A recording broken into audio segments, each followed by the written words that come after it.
Peace Breaks Out by Knowles, book review. So, Peace Breaks Out is a sequel to a separate piece, also by Knowles, which I'll talk about briefly. Maybe chances are you've already read a separate piece. I read it in high school, and as assigned reading in English class. And a lot of people do. It's very popularly assigned as mandatory reading in high school English classes. But if you didn't read it in high school, I'll give a brief background. It was published in 1959, and it talks about a boys' boarding school in high school during World War II. So World War II is kind of happening out there in the world. These boys are too young to go to the war. They're still in high school while the war is going on. And it's a boarding school, so they're kind of living in the dorms while they're going to the high school. My high school English teacher actually told us that it was kind of the most popular American novel set during World War II, even though it's not a war story, it's a high school story. I never actually looked that up. I'm not quite sure how you'd measure that anyways, maybe by book sales or something like that. The memory is a little bit unsure at this point, but I'm fairly sure we read an abridged version when I was in high school. I don't think it was censored for anything. I just think that it's not a long book, but in high school you've got a million things to read in literature class. So they kind of cut everything up just to make it shorter. And I think we read a shorter book. I liked it, yeah, because it was part of an anthology. We didn't actually have the novel in our hands. We had one of those thick high school literature books, and this was just kind of this was part of that larger book. So I think they abridged it for space. I liked it okay in high school. I didn't really hate it, but I didn't really love it. I did pick it up a few years later, when I was in my early 20s, when I was in Japan, and this was kind of one of 4 audiobooks that I had bought back in the US, which I brought back with me to Japan. This was in the days kind of before everything was available on the internet anyways. You had to actually kind of buy physical audiobooks, so I went into an audiobook store. I was looking for some good books to kind of keep me occupied during the long drives I had to make out in Japan.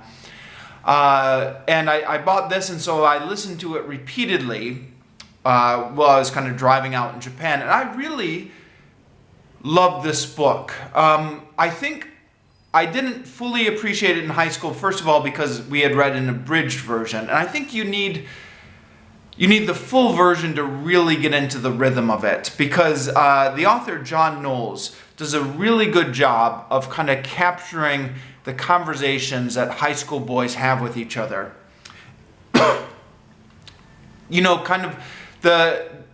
It's a small thing, but the way nothing is ever kind of said seriously, the banter, the way they're always kind of building jokes back and forth. I think this got cut out a bit of the abridged version, but if you read the unabridged version, he just does a perfect job of recreating the way high school boys talk to each other. Also, I think maybe it helped that at this point I had been through the dormitory experience, because it's about a boarding school. So it's about boys not only being in high school together, but all living together in the dormitory, which I didn't have in high school. I think these kind of boarding schools have now gone out of fashion a bit for high school. But I had lived in a college dormitory, and we were only a few years older. We were 18, 19 as opposed to being 16, 17. And so I knew the way these small little things can get on your nerves in a dormitory, so this is part of a separate piece. There are these aspects of people's personality which at first really attracts you. you're like, oh, he's so cool, like, you know, he's really funny, he's really talkative, he's a fun person to hang out with. And so you start hanging out with that person because you're kind of attracted to these personality traits. But then what happens when you're all living together in a dormitory is within kind of 6 months, the very same personality traits which have at first kind of made this person so appealing to you have totally gotten on your nerves. And now you completely hate this person just for all these kind of small, petty reasons. And if you were to try and vocalize it to another person, say, so-and-so is driving me crazy because of this and this and this, that other person would be like, what are you talking about? What? Yeah, that's such a small thing to complain about. But like over the course of 6 months, it's just kind of built up with you. That aspect, I think John Knowles captures perfectly in A Separate Piece, with all these small aspects of personality, which are not a big deal in and of themselves, just kind of build up to the point where you can't stand the other person after kind of 6 months of living together. So yeah, I have grown to appreciate that novel over time, even though it didn't totally blow me away in high school. Kind of re-listening to it over and over again on audiobook, I thought it was just brilliant.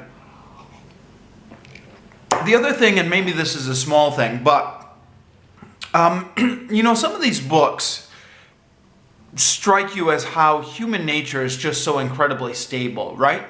Like, A Separate Piece was written roughly about my grandfather's generation.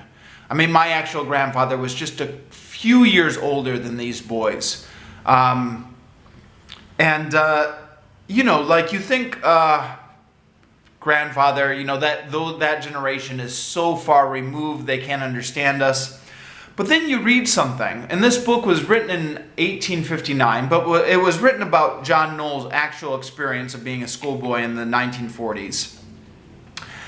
And the conversations and the jokes and kind of the rivalries and the subtle teasing that these boys have was just exactly like, you know, a group of high school boys today, or, you know, when I was growing up. And so I thought, you know, it's amazing. You think you can't identify with anything from the 1940s, but it's amazing how much these sound like any group of boys ever today. So for all those reasons, I developed a fascination with A Separate Piece. Now, I was in Japan, and a friend said to me, not a Japanese friend, but another American living in Japan, she said, "Did you know there was a sequel to A Separate Piece?" And I said, "What? There was a sequel?" And she said, "Well, sort of. It takes place in the same school a couple years later. None of the characters are the same, but there are a few passing references to the events of the first book." Now, personally, I would have loved it if the characters would have been the same. I mean, I would have loved to follow Jean Forrester and Brinker and Lepper and the other characters from the first book, the characters that survived the first book, out on kind of more adventures. But any chance to return to the world of Devon High School was welcome. So when I got back to the US, I put in a request for interlibrary loan to get Peace Breaks Out, the sequel to A Separate Piece. It's disappointing. Now, it's well known that sequels always disappoint, especially like when you're talking about movies. I think book sequels have a little bit higher success rate, but you know, it's still difficult to pull off. The author has to capture enough of the original feeling of the first book, but at the same time, they don't want to retell the same story twice. So it's a difficult tightrope to manage. It's also easier with some genres than with others. With a fantasy book, you can pretty much just kind of take the same characters and then send them off on another adventure. Which is why I think so many fantasy books are part of a series. I mean, have you ever gone into a bookstore and tried to pick out a fantasy book that was just one self-contained story? It's almost impossible. They're almost all part of a larger series. That's a digression. Point is, fantasy books, it's easy to kind of write sequels to. But a separate piece is, well, it's a tragic story, really. And how do you follow a tragic story up? I mean, how do you make a sequel to that? So I think John Knowles, because it's so hard to write a sequel to these kinds of books, the only way he could figure out how to do it was to make a fresh start with a new group of students. But even here, he's obviously struggling. In my opinion, he kind of ends up with the worst of both worlds. He repeats enough of the original story, enough of the beats of the original story, to kind of give a been there, done that feel. But he also fails to capture the subtlety which made the original book so beautiful.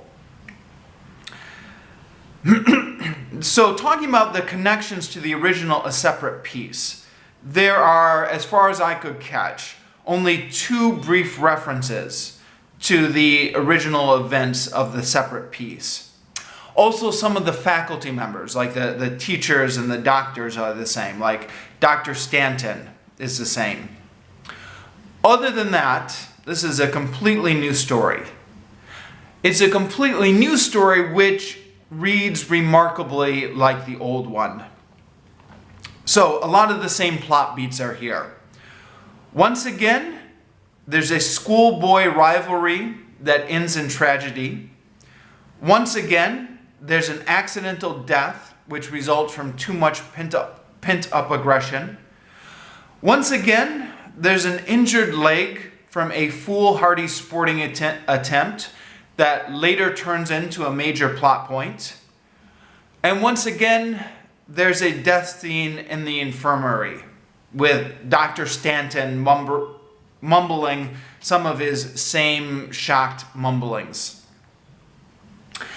As with the first book, the war is a big backdrop. Now it's a little bit different because in the first book, it takes place in 1944. So the war is looming. In this book, it's 2 years later, so it's the class of 1946. So they've just barely escaped the war. And they feel like they've spent kind of their whole lives, or at least the last 5 years of their lives, kind of gearing up to being sent into the war. And now, whoosh, all of a sudden, the war is over, and they're not quite sure whether they should be relieved or disappointed. And in the first book, just like in the first book, there's symbolic parallels being made between the deaths that happened on campus and kind of the larger destruction of the war outside. So all of that is reminiscent of the first book, but the magic touch is gone. In the original book, I felt like these boys were kind of real high school boys, like people I actually knew. In this book, I don't get that feeling, and I don't know why John Knowles seems to have lost his magic touch. Maybe it's because this book came out in 1981, the previous book came out in 1959, and yeah, maybe it was just too long. Maybe by 1981, John Knowles had just lost the ability to accurately recreate school life. Maybe he was just too old at this point. The butt room conversations. The butt room is where the boys all go to smoke their cigarettes. In the original book, these sounded so authentic. It sounded like a real group of high school boys trading jokes. The butt room conversations in the second book just sound too stilted and too literary. The main plot in Peace Breaks Out is about a rivalry between a boy named Hoshwinder, I think I'm pronouncing that right, who is a Nazi admirer, and Wexford is kind of like Joseph McCarthy, and he's also kind of like a young evil genius. Now this right here should be a sign that all the subtlety is out the window. I mean, in the first book, we have a rivalry that was essentially over nothing. Just over those little kind of pent up aggressions that kind of build up in a high school dormitory. In this book, though, all that subtlety is out the window, and we have a Nazi admirer, which is like, wow, versus like a Joseph McCarthy look-alike.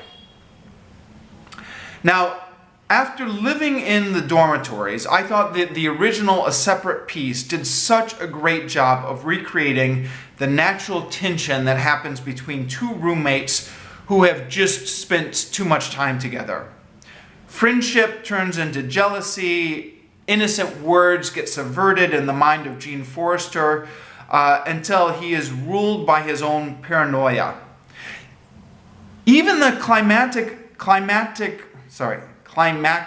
moment at the top of the treetop in A Separate Piece is such a subtle thing. And afterwards, Gene isn't really even sure if it was a conscious action or not. He doesn't even know if he did that on purpose or not.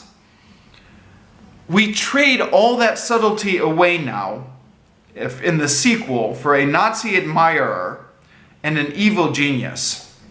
Now, first of all, I have a hard time that people were openly admiring the Nazis in 1946. I mean, I have a hard time admiring that this character could go around talking about how much he admires Adolf Hitler and just not get beat up. I mean, like, in 1946, didn't everyone, like, have a relative who was fighting in the war or had fought in the war or had died in the war? Now, there is violence at the end of the book, but I have a hard time believing that I almost have a hard time believing it would take that long. I would think, like, right on the first day, right from the moment the character said, I really like Adolf Hitler, I thought the violence would occur on the first day. Of course, I don't know. I didn't live through 1946. John Knowles did, so maybe he knows more than I do about the politics of that period. I'll have to give him the benefit of the doubt. In short, I was disappointed by this book. But at the same time, it does suffer from the problems of high expectations. If it had been any other book besides a sequel to A Separate Piece, I probably wouldn't have judged it so harshly. It's not a bad book. It never lived up to the promise of A Separate Piece. But, like A Separate Piece, it's very short. You can read it in a couple of days. So if you enjoyed the original and this sounds at all interesting to you, yeah, why not? Just check it out. It's a short little book.